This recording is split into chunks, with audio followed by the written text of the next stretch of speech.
What's up guys, Jeff Cavalier, ATHLEAN-X.com. So today we're going to talk about the plank. And we're really going to get to the truth about the plank. Because there are a lot of misconceptions when it comes to this exercise. And I'm not trying to pile on this exercise, guys, because I've covered it in the past, maybe not so favorably. However, there are always valid reasons for that. And there are instances where we'll program the plank, even sometimes as a form of rest. But I'm always trying to get somebody off of that basic version of the exercise as soon as possible, even if you're a true beginner. So no matter what level you're at today, I think you need to see why we're going to talk about what we're going to talk about with this exercise. So let's get right to it. What are some of the things that you've heard about the plank? You've heard number one, it's a great core stability exercise, right? Well, I'm going to argue no, okay? Because if we get down and we look at what's actually happening, we get in this position here, and this is supposed to be great for core stability. What are we preventing? If I were to let myself go and drop, I drop down into lumbar extension, right? But this says nothing about rotational stability because I have four points of contact with the ground here. I'm not being challenged rotationally.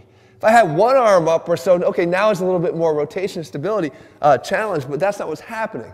So instead of having you down here on the ground, which I never like to do, I'd rather have you get up on your feet like this and challenge your rotational stability. This is much more important. This is much more functional. This is something you're going to encounter more often in life, is challenges to your rotational stability, and that's what the abs are built for, to prevent and also control that motion. But if you wanted to still control this sagittal plane stability, like you would in a plank, do it again standing. Do what I'm doing here. I actually did this with some of the WWE wrestlers that come through here. There's better options there, but it goes further than that. The second thing that you'll hear about is people say, well, this is a great glute exercise. It's not a glute exercise, not in the slightest bit. There's something that's confusing people as to why, and that's this. People get down here and they say, now, when you're in this position, here's what you do. Squeeze your glutes as hard as possible. Really, really fire up your glutes. So what? That's not doing anything for your glutes. All you're doing is you're contracting and squeezing your glutes, but you're not under load. They're not under resistance. It's the same as me going like this and flexing my bicep, but it's not under load. I'm contracting it, but I'm not loading it.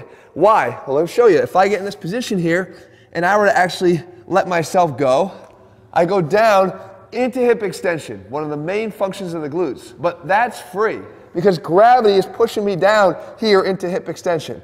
What I'm actually using to get myself up is my hip flexors, because if I were to squeeze my glutes from here, all I'm doing is driving myself further into hip extension to the ground.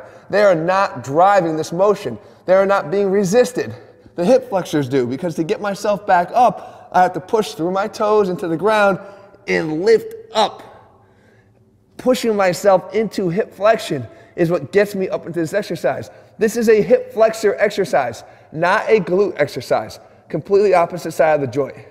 So we go into the third thing, and the third thing is it's great for your low back. Great for people that have low back problems. I'm going to disagree again. Why?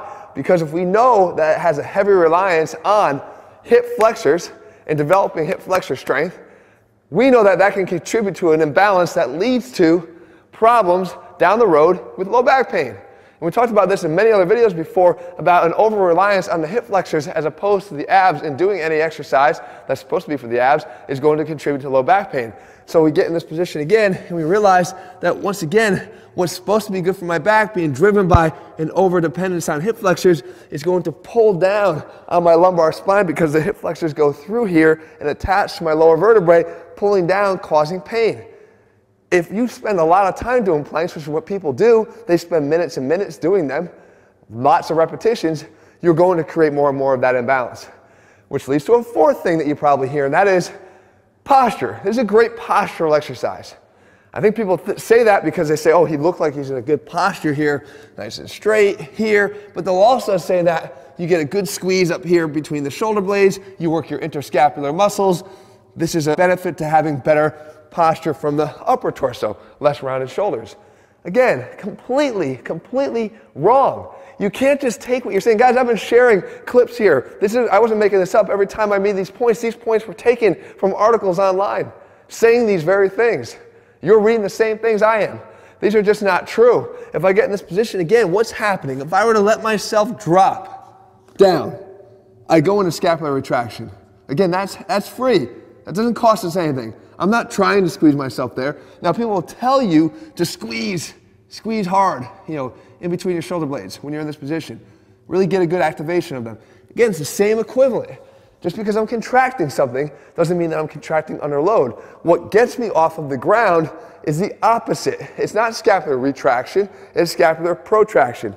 Here's how it looks. If I'm in this position here, and I'm down into retraction, resting, the only way to get out of that into a proper plank is to protract the scapula.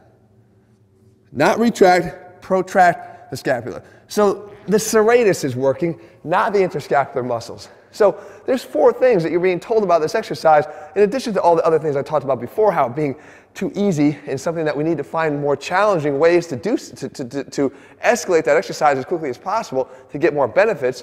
But there is something you can do, and what you should do is you got to flip it over. This is something that's going to help you for a long, long time, and you don't have to do it for a long time. You just got to do it consistently. And that is, you flip it over. You work the opposite side. This is a reverse plank.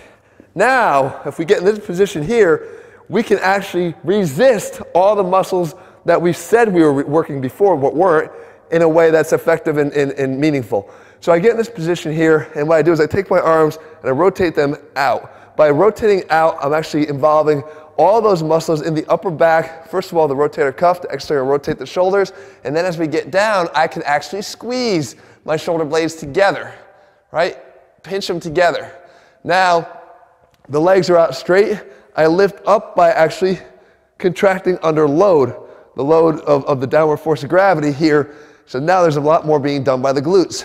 And I lift up and I lift up, just like that. And I try to hold that plank.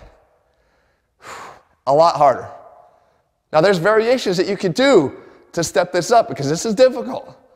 You can start by elevating your torso a little bit more, like this, on some pads, which is going to make this a little bit easier to initiate. And if you're a beginner, you could take this up even further and put yourself up onto a bench to alleviate some of that force that you have to generate in those muscles that are probably weak. But I will tell you this, guys, if you incorporate this every day, just for even a minute, you're going to have a lot more significant jump towards correcting the things you thought you were correcting in the first place with the plank. It's going to go a lot further towards reversing these imbalances we have. If you think you're weak here, believe me, you are twice as weak in the posterior chain, and it needs more work. And the plank is not going to cut it. I'm not trying to pick on it again, like I said. I'm just trying to be real with you and give you the truth behind this exercise, because I know a lot of people are using it from beginner to even more advanced, and I think you can be using your time more appropriately. If you're looking for a program, guys, where we lay things out like this, we don't select exercises based on popularity. We select exercises based on their effectiveness.